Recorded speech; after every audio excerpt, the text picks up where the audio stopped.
So we're here in the shop today to talk a little bit about cooling systems. I've seen a couple things online and in forums over the last year or so, and I've been meaning to make a video about it. And I'm a little bit disturbed by all the misconceptions about cooling systems and how they're intended to work that are out there currently. And I feel like I need to resolve some of that. A lot of this might seem simple to a lot of people, but to people up and coming who don't know anything about cars, they're just getting into the hobby maybe, or they're just started working on cars, or they've just started going to school, they might not understand how a cooling system works, and unfortunately in this case they're applying things wrongly, or they're trying to logic their way through something without thinking about other factors. So I thought today that I'd just give a quick rundown. We're going to do some demonstrations on real vehicles, and I'm going to show you how a water pump works, which is what we're going to focus on, to pressurize a vehicle.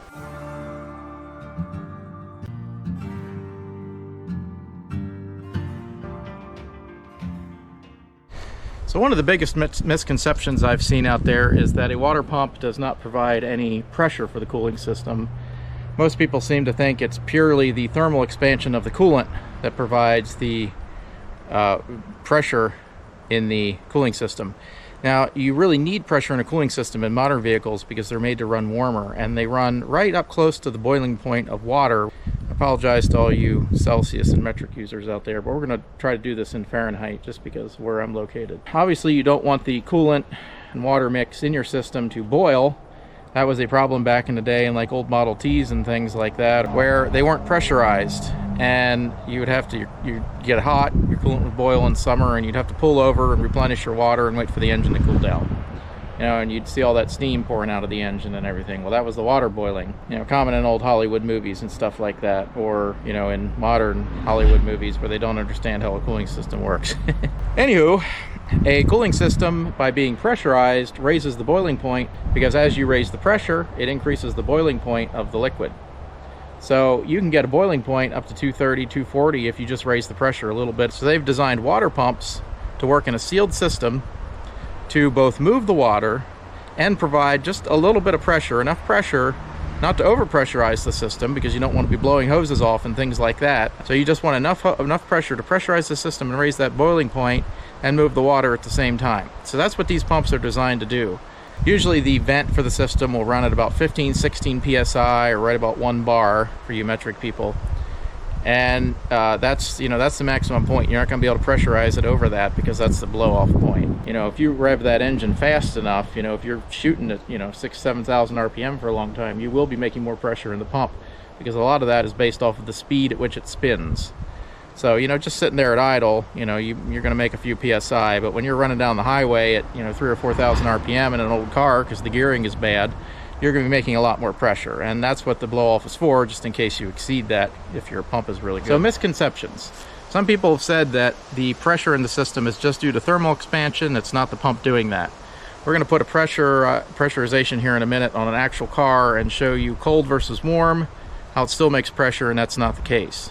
And then you'll be able to see that it's not just thermal expansion, because if you raise that up to the operating temperature, it's not going to get any warmer, and thus you're not going to get any more pressure out of it. Also, if you think about it for a few minutes, thermal expansion on a few gallons of water is not that great. So as a quick demonstration here, if I were to warm this bottle up from 60 degrees Fahrenheit to 190 degrees Fahrenheit, which we do regularly when we warm our car up and start the engine, and starts at ambient, which we're saying is 60, warm it up to running temperature about 190, this is how much expansion would result. And you know, there's several reasons manufacturers aren't going to rely on that, and one is obviously if you release the pressure, it's not going to come back again if it's due to thermal expansion. Another is that it's kind of harder to design a pump to not make pressure. It's a side effect of moving the water. You're going to generate pressure unless you're moving the water really slowly. You are going to generate a small amount of pressure, but you won't be able to see it on a gauge. But when you want to move the water faster, like you do in an automotive engine, you're going to generate pressure, and it's really, really hard not to do that. Pressure is, at its core, resistance to flow. That's the definition of pressure. Well, the faster you push it through, you're going to have a resistance to flow. Well, the cooling system itself is a restriction, and to counter that, some people are going to say, well, what about the thermostat? That's a restriction. And, you know, even when it's open, it's a restriction. Well, yes, it is. And even in old cars, it's kind of the same thing. There's a lot of resistances in the system. Coolant has to go everywhere. It goes up through the heads and around the cylinders and through all these tiny passageways and everything. And there's a lot of friction losses, and all these pile up to resistance to flow, which helps generate your pressure.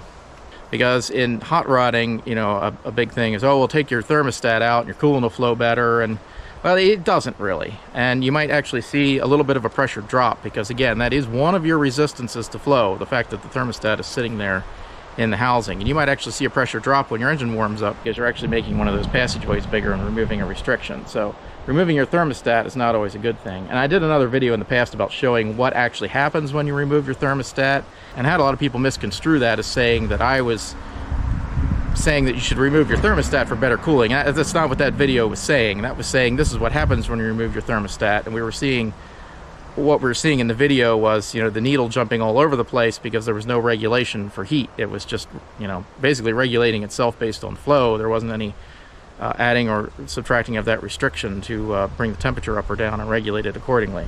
So again, that's not what I was saying in that previous video, and you can go back and watch that if you want. I'll put a link down in the description just in case anyone wants to see it. But without further ado, let's get to the demonstration, and then we'll talk about that a little bit. Our test vehicle today is going to be a 2004 Chevy Trailblazer with 4.2 inline 6. Not that that's relevant, but we are using a radiator pressure tester with a vented cap, so this tube is open, so we can close this off to apply pressure to the system as we need. If I take this off, pressure will vent automatically through the reservoir. So to prove that it is cold, the exhaust shield is at ambient 60 degrees. Down there, the manifold, same thing. It's maybe a little warmer because it's towards the surface. Head is at 57. And also I'm going to touch it for your entertainment just to prove it, in case my gun is wrong. Okay, so let us go start the vehicle.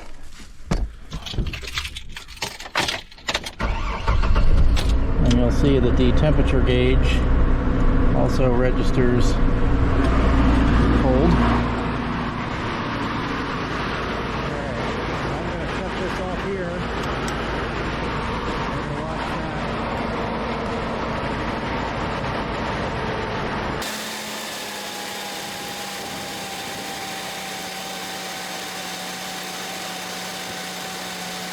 You can see we're starting to come up just a hair.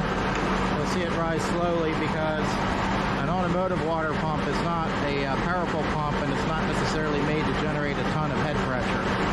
It'll come up very slowly.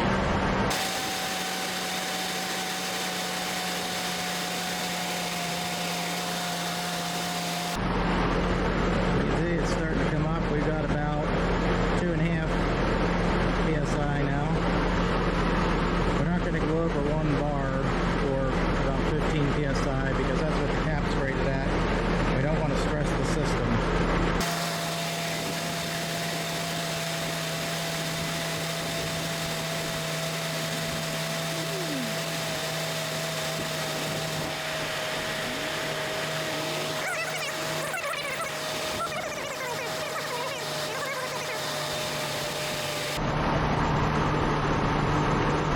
We're up at about 3.5, 4 psi now.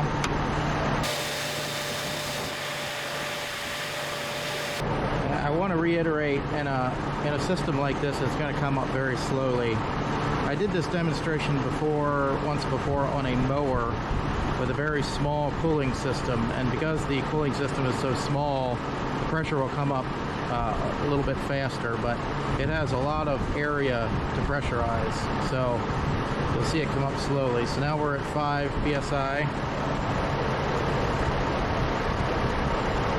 Basically what we're going to do here is run it to warm up temperature, and then we're going to release the pressure, and then we're going to start it and watch the temperature come up again.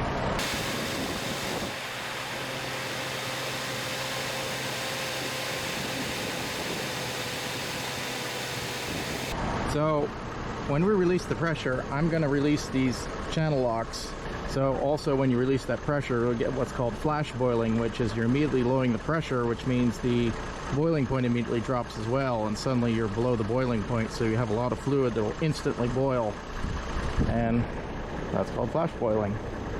So we might see that if we run it up to operating temperature. Let's see where our temperature is at.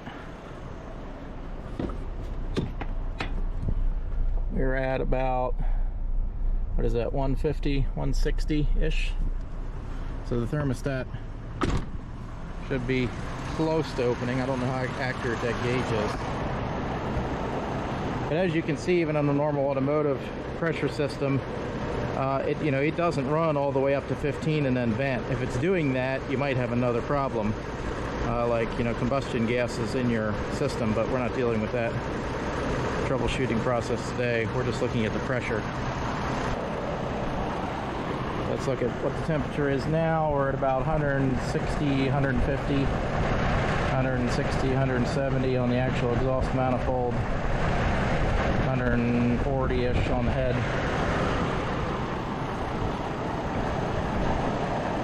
So we're getting close to operating temperature.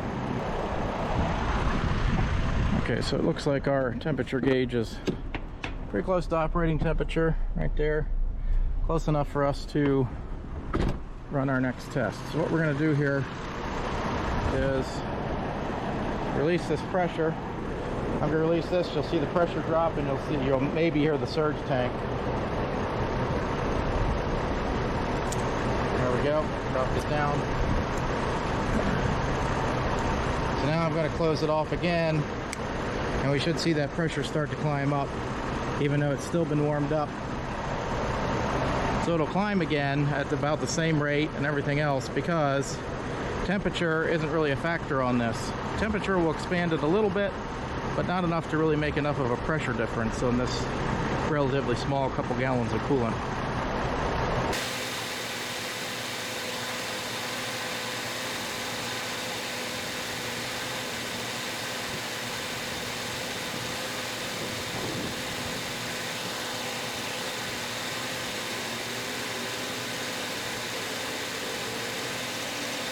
I don't know if you can see it, it's just starting to come up again, just like it did before, slowly. So we should see it go up to about the same as it was before. It should be running right around 5 psi. That seems to be its normal running point. Different systems, because pumps are designed differently, will tend to run at different pressures. Some pumps are more efficient than others. Some pumps are better at moving water and less at generating pressure. It depends on the turbine and the housing design a lot, but the end result is the same on these automotive pumps. They're made to move coolant, and they're made to make enough pressure to pressurize the system to get it to raise the boiling point a little bit, so the engine can run warm enough without risking boiling the coolant. So as you can see, we're starting to come up again. Now, if this pressure were due entirely to temperature, as some people have maintained, we would be seeing very little gains right now, because the engine was pretty much at operating temperature. So once that fluid is expanded, because your argument is based off of fluid expansion, it can't expand any more than it already is unless you heat it more. Well, if it's at operating temperature, you can't heat it more, so you're not going to get any more expansion. So thus, you're not going to get any more pressure if it's entirely due to temperature, as people are saying. But as you can see, we are still getting pressure rise.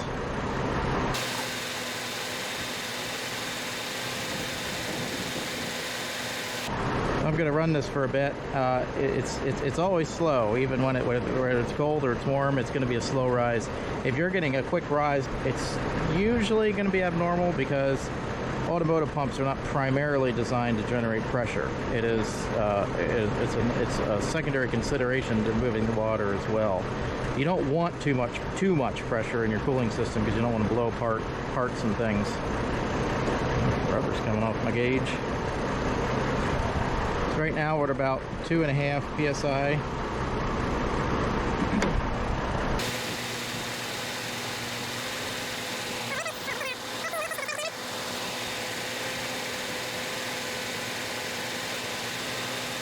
So the main reason I'm doing this is to demonstrate that if you take it up to its normal running psi and get the engine warm, and then release the pressure and the engine's still warm, and then you start it again, it would build that pressure back up.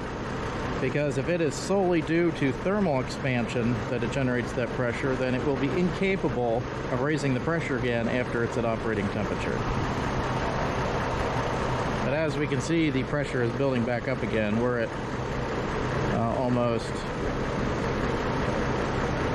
3.5, almost at about 3.5 psi.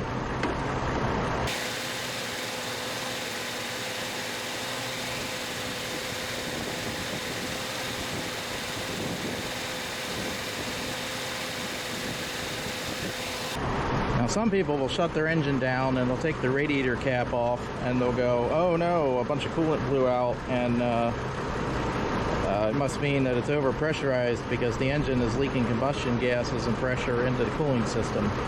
Well, like I explained before, that's not the case because of flash boiling, and you do have pressure in the system. It's not going to bleed down right away. It'll leak down naturally over time, but there's not a lot of places for that pressure to go right out of the gate because this is a sealed system. Unless you pressurize it over the cap value, which in this case is 15 psi, that pressure doesn't have anywhere to go. It just slowly bleeds down because there's natural small pressure leaks, you know, up here through the radiator cap and things like that. It'll just, you know, naturally find its way out. So see, we're up to 5 psi again, which was our operating. So, you know, it did it, and it's probably still going to go up a little bit because it'll want to rise higher. It's still, you know, it's going over 5 psi. If we let this run for a while, we could see if we could get it even higher. But anyway, this is the demonstration of the hot shutdown, bleed, and restart, and it does make the pressure again. So you can see that the pump is actually generating the pressure. It's not due to thermal expansion. As you can see, I've shut the engine down and we're still pressurized. We're not actually really bleeding down. I don't really see any bleed down. So you can tell that's a good sign of a nicely well-sealed cooling system. And generally, if you bleed down faster, that can be a sign of a bad cooling system because you've got a leak somewhere, and maybe it's leaking back into the cylinders, and you've got a bad head gasket, or maybe it's leaking somewhere else. A little bit of leakage is natural, you know, around the radiator cap and stuff, because that's just O-ring seals and things.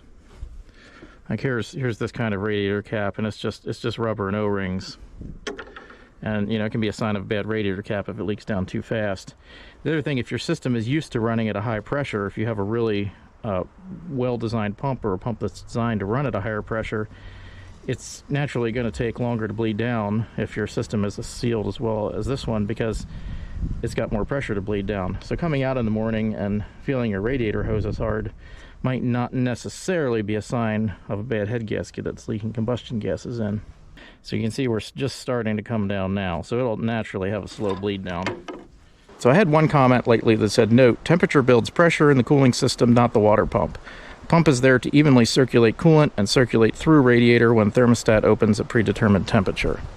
Thank you, Brian. You did, when I tried to gently correct you, you did actually do some research, and I gotta hand it to you, because 99% of the people I talk to don't go back and do their research and verify what I'm saying. So he did agree later, and it isn't there just to circulate coolant, it's also there to provide pressure as well, which he did. But again, he was the only one, I think, of all the people I've talked to online and even in real life, he's the only one who actually recanted when he did his research. And don't use AI to do research, because AI will find these comments and use it to feed itself, and it'll be wrong. So use proper research. So another one was the pump sucks the same amount it pushes, zero pressure. And well, yeah, it's moving the same amount of water, but it's increasing the speed of it. It's not just taking that water from here and moving it to there. It's trying to increase the speed, and since there's a resistance in the system, it can't necessarily increase the speed as much as it wants to because it's a continuous closed circuit. So that's where that pressure comes from, because it's pushing against the water behind the pump, so it's pushing against its own tail basically. So that's where the pressure comes from mostly. If you run the system unpressurized with like a cap off or something, you won't see any pressure because it's just, you know, it can naturally move it. There's not as much resistance to flow because it can push it out the, you know, coolant cap if it wants to. And you'll see that happens sometimes. If you run a car without the cap off, you know, and that thermostat opens and there's, you know, a greater chance of flow, you'll see it try to push it out the coolant cap. You know, you can run your engine a couple minutes till the thermostat maybe starts to open, or till it reaches that point where it wants to push that fluid, you know, faster than it can. And if it doesn't have a cap to push against, it's just going to push it right up out of the engine. So that's your proof on that. If you don't believe me, try it. Now, one of the main things that set this video off is on a lot of forums, people are talking about Duramax engines. I've got one, it's right behind me here. And the big thing is with Duramax engines on the forums lately is there seems to be this thing that 100% if you come out in the morning and your radiator hose is hard, or if your radiator hose is hard when it's running too hard, then you've got a head gasket bad. Well, your system naturally generates pressure, so your radiator hose is going to be hard when it's running, even when it's cold, because it has a coolant bypass.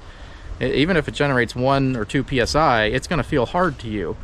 Rock hard, you know, even at 5 psi, that hose might be rock hard to your feel. You know, it depends on your grip and everything, but it doesn't take much.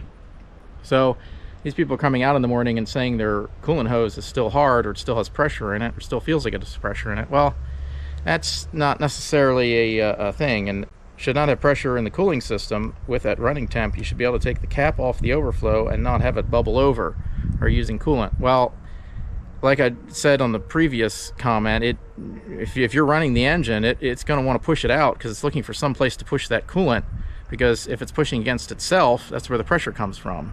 If it can't push it against itself, it's going to find the path of least resistance, which is out of that cap. So, you know, in air bubbles, well, some air bubbles happen naturally with the coolant circulation, especially if you have your cap off.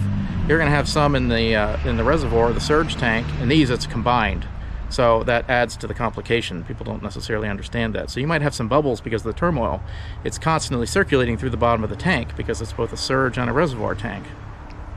So you might get some, you know, some bubbles naturally during operation, and you'll get that in some other cooling systems. People don't tend to view that as natural because, well, I mean, you know, again, it's trying to push that pressure out, and, you know, that creates turmoil, and you're going to get some air bubbles and some things. And especially if you run your pump without a pressurized system too long, you're going to get cavitation because those air bubbles are what are going to be generated. And then the third one, correct at running temp and running, you should be able to remove the cap and not have it push coolant out. Well, that's not even remotely true. If it blows the cap out of your hand, or if it is pushing coolant out the overflow and down the side of the truck, the head gaskets are blown. No, it's not, you know, because again, the system is pressurized. If you take that cap off when it's running, that pressure is naturally going to immediately come out, because if you're running at 2 psi or even 1 psi, we're talking about relative to atmospheric pressure. We're not talking about the actual atmospheric pressure. So if you're running at, you know, 1 psi relative to atmospheric pressure, so of course it's going to want to push it out. And again, it definitely doesn't mean your head gaskets are bad. It could, but very, very rarely do I use that as a troubleshooting sign, because it's inconclusive. You know, that's just normal behavior for a pressurized cooling system. And the other thing is, it's never going to pressurize, assuming your coolant cap in this case, which is the vent, is working properly. It's never going to pressurize over that 15 psi 1 bar range, because the rest is going to vent out the cap. So to say your system is over pressurized, well, that just means your cap is bad, first of all. And, you know, yeah, if you're getting up there around 15 psi, there might be excess in the system, but you don't know that without putting a pressure gauge on. And the important thing I'm noting here is these guys are not putting pressure gauges on. They're just using random, oh, if the hose feels hard or if it blows out coolant. And you can't use those as references. You can't use them at all, because some of these things are just naturally occurring things you're going to see regardless. So the next thing is about letting the truck sit overnight. He says, let the truck sit overnight, then go start it in the morning and power brake it. Not enough to break the tires loose, but enough so that there's a good load on the engine. Then run out and open your coolant cap. If it hisses and there's pressure buildup, it must be your head gaskets. This is what I've been told is a good way to determine if your head gaskets are bad. Well, whoever's telling you that is completely wrong, because, yeah, I mean, you're going to build up pressure in your cooling system just by running it. So of course it's going to hiss or push out coolant, because you're taking off the pressure relief on the system. So, you know, if there's anywhere under 15 psi, it's going to come out, because that's what's stored under that cap, anything from 15 psi on down. And it's normal to make that, especially if you're going out running your engine at a higher RPM. It's probably going to make a little bit more pressure, so then you're releasing that. So using that as a gauge to whether your head gaskets is bad is a really, really, really bad idea. Not only is it not even logical if you think about it for more than 5 minutes, but you can't use it because all of these things are normal behavior. Now the main thing is, he says let the truck sit overnight, but he doesn't say check the radiator hose. He says let the truck sit overnight, then, you know, basically start it up and run it for a while and then check it.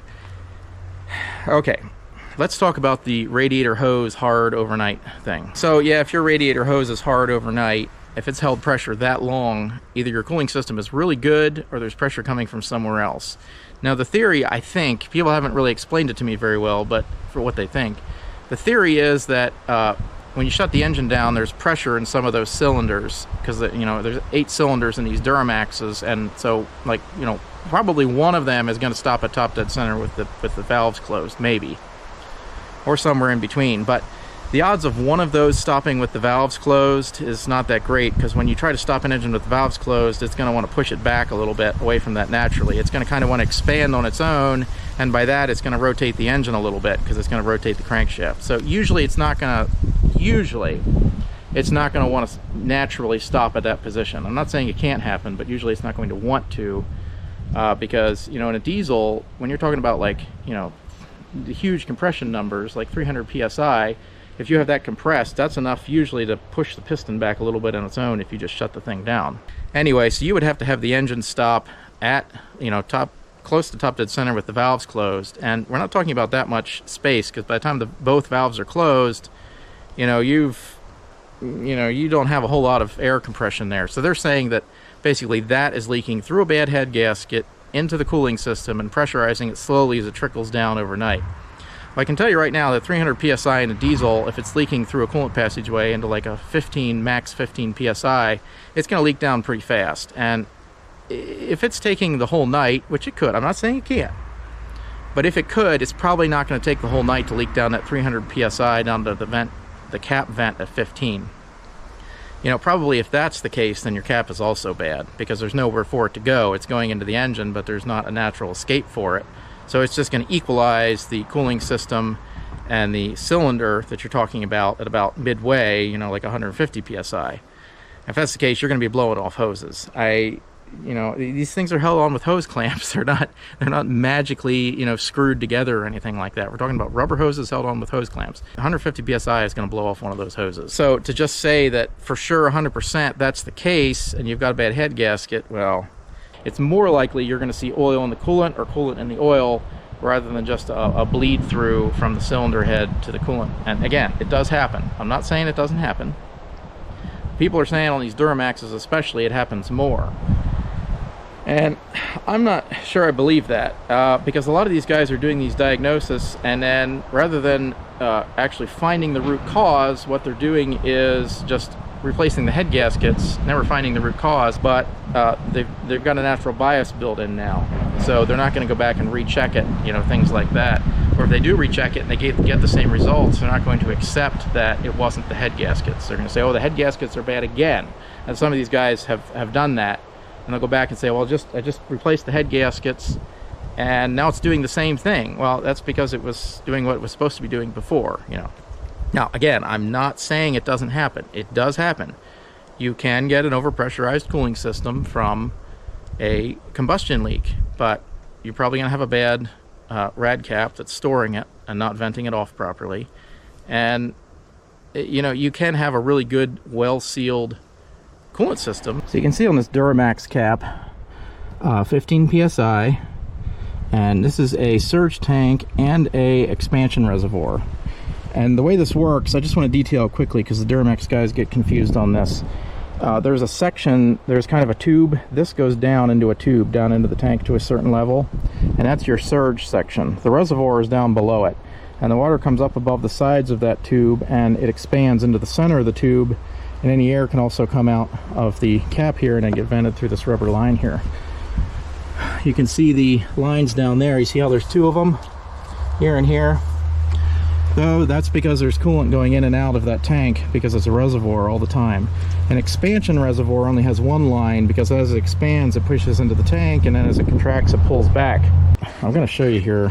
I'll take the cap off and see if you can see the tube. I don't know if you can see down there. You see, it doesn't go into an open tank. It just goes into that tube. So that is the expansion surge portion. It's a combined thing. So this is also a pressurized bottle. So people who think this is just an expansion tank and it's safe to take the cap off, well, you can't. Let me show you an actual expansion tank. So as you can see here, this is an expansion tank. This is the radiator. This is the pressurized vent. Anything that vents goes through this line into the expansion tank, and then as it cools, it can go back again until the vent closes. So you can see there's only one line, and you can see this is a non-pressurized cap. It's just a cheap plastic threaded cap. This is the high pressure cap there. So that is an expansion tank or surge tank versus an actual reservoir that's pressurized. Like if it's running and you take the cap off of that expansion tank that's not pressurized, something's going to happen. And I think that's where some of the confusion comes from, because people think that the Duramax or newer cars, some other vehicles, work that way, and you should be able to take the cap off and it shouldn't be pressurized. And they're saying, well, your expansion tank is pressurized. Well, since it's both, yeah, it's going to be naturally pressurized. That's the way it's supposed to work. So what are the takeaways from this? Well, don't just trust feeling a hose with your hand, and don't just trust what other people are saying on the internet. I think those are the biggest takeaways. Do your own research and, watch what I've done here to demonstrate how pressure is built in the system and how it's maintained. And, use that to extrapolate your troubleshooting. Don't base it just off of what people are saying, because not a lot of them are right, and a lot of them are trusting AI, which is recycled from bad content on the internet, which is also wrong, and it's self-polluting. So those are my takeaways. So how should you troubleshoot a possible combustion leak? Well, put a pressure tester on it first, and if you've got high pressure, really high pressure, like 15, and if you think it's venting through the cap, then you might have combustion gases. So then the next step is to get a combustion gas tester with the liquid that changes color and put that on your cap and see if you've got combustion gases in your coolant. You can maybe get some leads on it, see if there's oil in your coolant in your oil, that kind of thing. Don't go just based off of how a hose feels or how something looks. That is bad troubleshooting practice. I don't recommend it at all. These tools are inexpensive and they're easy to get. You can even go down to the auto parts stores like O'Reilly's, Advance, Napa. They will rent you things. Most of them rent these tools. They will rent the combustion gas tester. They will rent the pressure tester.